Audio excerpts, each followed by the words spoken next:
السلام علیکم ورحمۃ اللہ وبرکاتہ۔ بسم اللہ الرحمن الرحیم۔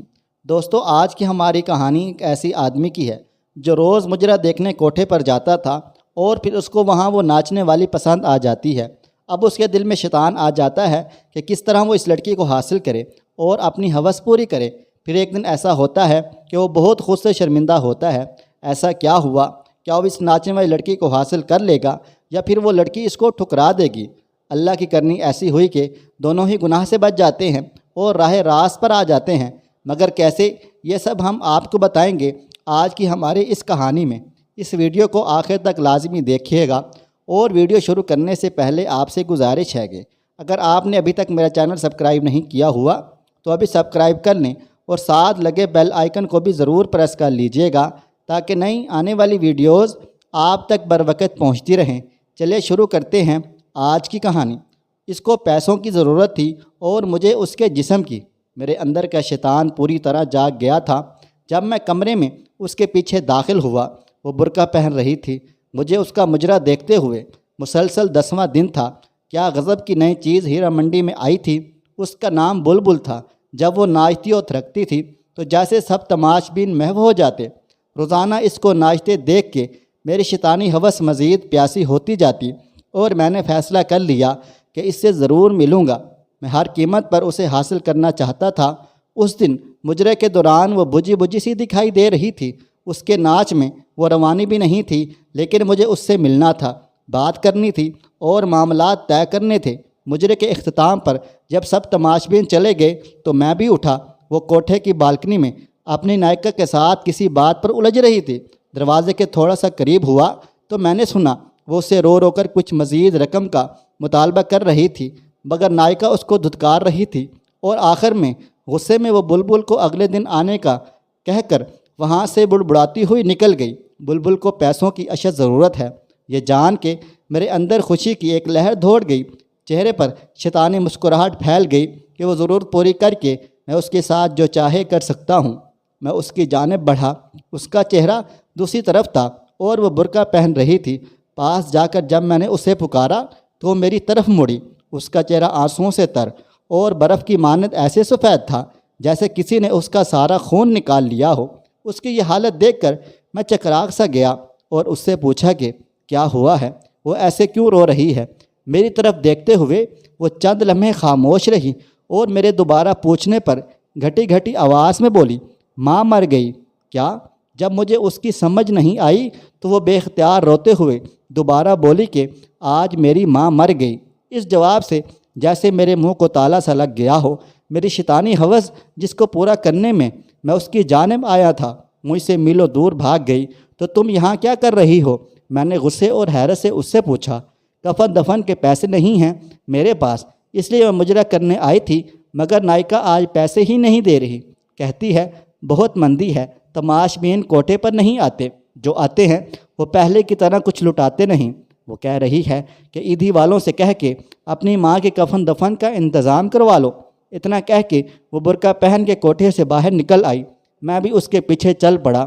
میں تمہاری ماں کے کفن و دفن کا بندوبست کرتا ہوں۔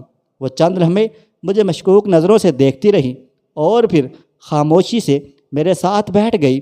گاڑی ٹیکسالی سے باہر نکالتے ہوئے میں نے بلبل سے اس کے گھر کا پتہ پوچھا۔ وہ علاقہ میرے لیے نیا نہیں تھا، کئی بار میں وہاں سے گزرا ہوا تھا۔ میں نے گاڑی اس کی طرف موڑ دی۔ سارا رستہ وہ خاموشی سے روتی رہی۔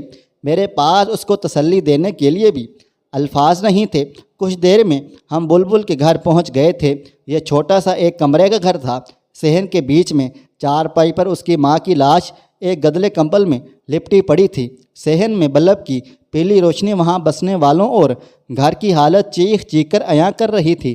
چارپائی کے پاس دو بوڑھی عورتیں بیٹھی تھیں۔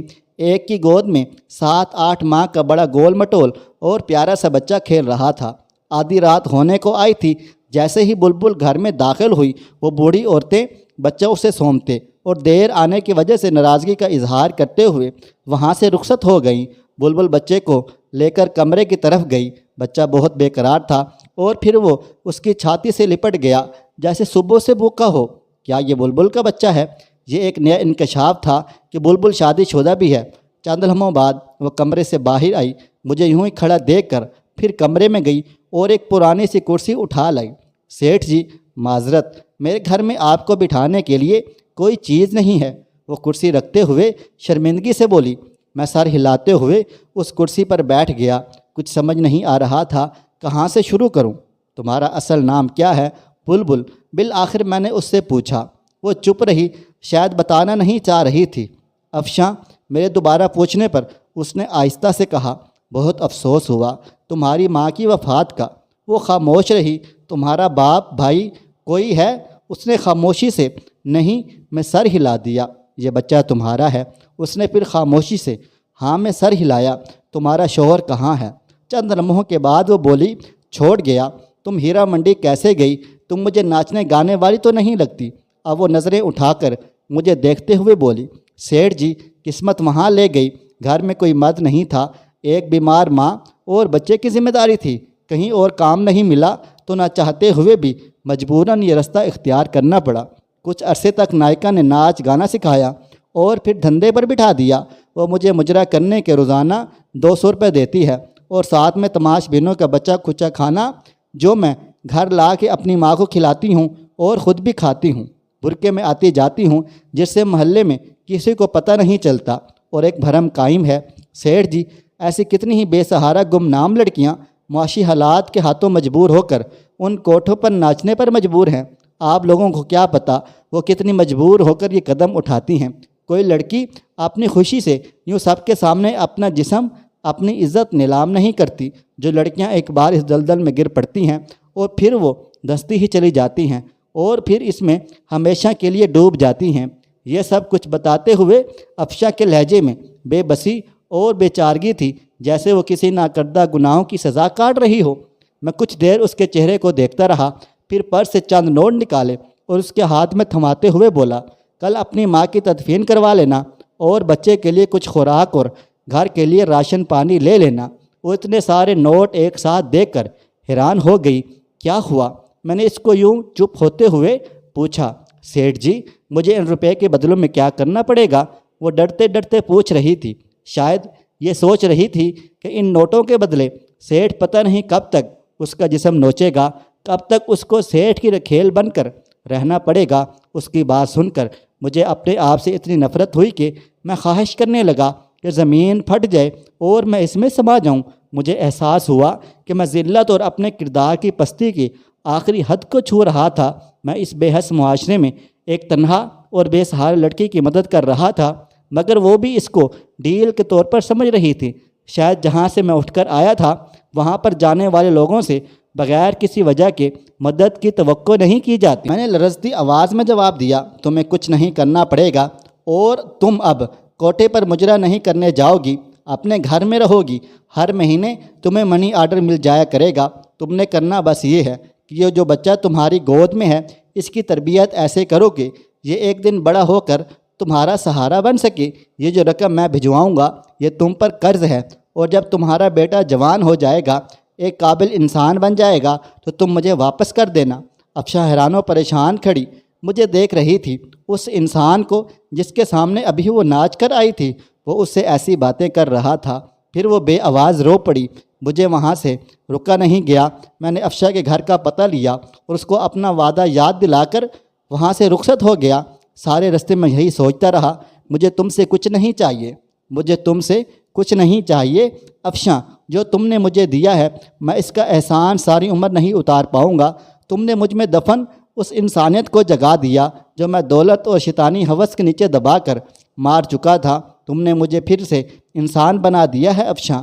اس واقعے کے بعد میں نے ان تمام برے کاموں سے توبہ کر کے اس کی بارگاہ میں گناہوں کا بوجھ لیے حاضر ہوا۔ ہر روز اس کے سامنے اپنے گناہوں کا اعتراف کرتا، اس سے معافی کی درخواست کرتا۔ میں باقاعدگی سے ہر ماہ افشاں کو منی آرڈر بھجواتا رہا۔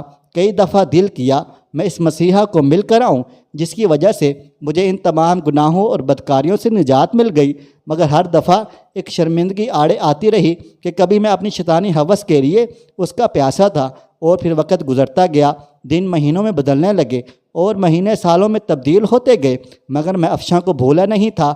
وہ بھی میری طرح بوڑھی ہو گئی ہوگی اور اس کا بیٹا بھی جوان ہو گیا ہوگا۔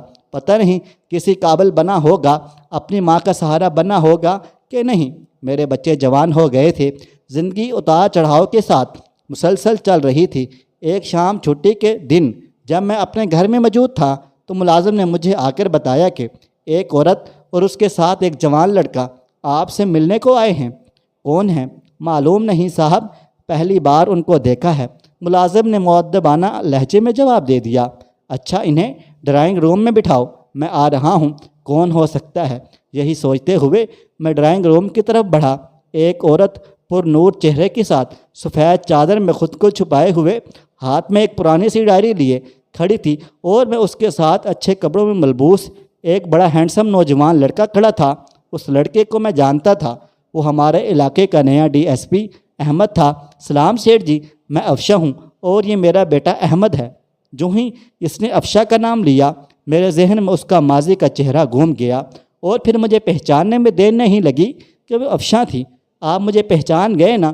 میں نے سر ہلاتے ہوئے ہاں میں جواب دیا اور ان کو بیٹھنے کا اشارہ کر دیا۔ افشا پھر اپنے بیٹے سے مخاطب ہو کر بولی، احمد بیٹا، یہی ہیں میرے مسیحا، جن کی بدولت تمہاری ماں گندگی کی دلدل میں گرتے گرتے نکلی، اور یہی ہیں جو تمہاری پڑھائی کا تمہیں یہاں اس مقام تک لانے کا ذریعہ ہیں۔ میں ان کو جانتا ہوں امی جان، ان کا شمار علاقے کے معزز ترین افراد میں ہوتا ہے، مگر میں یہ نہیں جانتا تھا مجھے اس مقام پر لانے میں ان کا کردار سب سے اہم ہے۔ سیٹھ، جس طرح آپ ہم بے سہارا اور بے کس لوگوں کی زندگی میں مسیحا بن کر آئے ہیں، اس کا احسان ہم کبھی نہیں بھولیں گے۔ احمد بڑی مشکور نظروں سے دیکھتا ہوا بڑی عاجزی سے بول رہا تھا۔ ایسے کہہ کر آپ لوگ مجھے شرمندہ مت کریں، میں نے افشا کی طرف دیکھتے ہوئے کہا۔ آج اس کو پکارتے ہوئے بے اختیار میرے منہ سے افشا بہن نکل گیا۔ میں خود حیران تھا، مگر یہ سچ تھا۔ افشا صوفے سے اٹھی اور آگے بڑھ کر پرانی سی ڈائری مجھے تھماتے ہوئے کہنے لگی، سیٹھ جی، اس میں وہ تمام حساب درج ہے۔ میری ماں کی تدفین سے لے کر آپ کے آخری منی آرڈر تک میں نے ایک ایک پائی کا حساب رکھا، آپ کے دیے پیسوں کا امانت کے طور پر استعمال کیا، اپنے بیٹے کو ایک قابل انسان بنایا ہے۔ آپ نے مجھے 22 سال پہلے کہا تھا یہ قرض ہے اور یہ تب واپس کرنا جب تمہارا بیٹا ایک قابل انسان بن جائے گا۔ کچھ لمحے خاموش رہنے کے بعد افشا پھر سے بولی، سیٹھ جی، آج وہ وقت آ گیا ہے، میں آپ کے احسانوں کا بوجھ تو نہیں اتار سکتی، مگر جو پیسے آپ نے مجھے دیے تھے میرا بیٹا وہ ضرور اتارے گا، اور آپ سے درخواست ہے کہ آپ انکار مت کریں۔ میں افشا کو بڑی تحسین نظروں سے دیکھ رہا تھا۔ آخر اس نے وہ کر ہی دکھایا۔ یقیناً قول و قرار کو نبھانا، وعدے پر قائم رہنا ایک اچھے کردار کے حامل انسان کی سب سے بڑی نشانی ہے۔ یہ سب سن کر میرے دل میں اس کی عزت اور احترام اور بڑھ گیا۔ میں نے تم کو بہن کہا ہے، افشا بہن، اور میں کیسے تم سے یہ پیسے واپس لے سکتا ہوں؟ مجھے یوں شرمندہ مت کرو۔ میرے رکے رکے الفاظ میں پیسے نہ لینے کی معذرت چھپی تھی، مگر وہ بازد تھی۔ مجھے اس کے سامنے ہار ماننا پڑی، اور وہ تمام پیسے جو میں نے اس کو منی آرڈر کے شروع میں بھیجتا تھا اس کو واپس لینے کی حامی بھرنی پڑی۔ پھر وہ دونوں مجھے اپنے نئے گھر کا پتہ دے کر اور آنے کی تاکید کر کے وہاں سے چلے گئے۔ ارم، میں نے تمہیں کسی سے ملوانا ہے، میرے ساتھ چلو گی؟ شام کو میں نے اپنی بیگم سے کہا۔ کیوں نہیں چلوں گی، مگر کون ہے اور کس سلسلے میں ملنا ہے؟ بیگم نے سوالوں کی بوچھاڑ کر دی۔ میں نے روبی بیٹی کے لیے ایک لڑکا پسند کیا ہے، تم مل لو، اگر تم کو پسند آ جائے تو پھر اس کے بعد روبی سے بات کر لینا۔ میں نے مختصر لفظوں میں اسے وجہ بتا دی۔ اگلے دن میں اور میری بیگم ارم ناز افشا کے گھر میں تھے۔ ارم کو بھی احمد بہت زیادہ پسند آیا۔ ہم نے پھر افشا سے احمد اور روبی کے رشتے کی بات کر دی۔ افشا کو بھلا اس سے کیا اعتراض ہو سکتا تھا؟ وہ پھولے سے نہیں سما رہی تھی، اور یوں میری بیٹی کا رشتہ افشا کے بیٹے احمد سے ہو گیا۔ وہ تعلق جو ایک طوائف اور تماش بین جیسے گندے رشتے سے شروع ہوا تھا، اس کا اختتام ایک نہایت مہذب رشتے کی شکل میں ہو گیا۔ یہ سچ ہے کہ ہر انسان کو قدرت سدھرنے کا موقع ضرور دیتی ہے۔ کبھی گندگی کے ڈھیر سے اس کو ایسا سبق سکھا دیتی ہے، کبھی وہ بھٹکے لوگوں کو ملا کر سیدھے راہ پر لے آتی ہے، اور انسان ساری زندگی اسی کے مطابق گزارنے کو فخر محسوس کرتا ہے۔ کبھی وہ طوائف اور میں تماش بین تھا، مگر آج وہ میری منہ بولی بہن اور اس کا بیٹا میری بیٹی کا شوہر ہے، اور مجھے ان دونوں رشتوں پر فخر ہے۔ دوستو، آپ کو یہ ویڈیو کیسی لگی کمنٹ باکس میں ضرور بتائیے گا۔ مزید ایسے سبق آموز واقعات اور کہانیوں کے لیے میرے چینل کا وزٹ کریں اور مجھے اگلی ویڈیو تک اجازت دیں۔ اللہ حافظ۔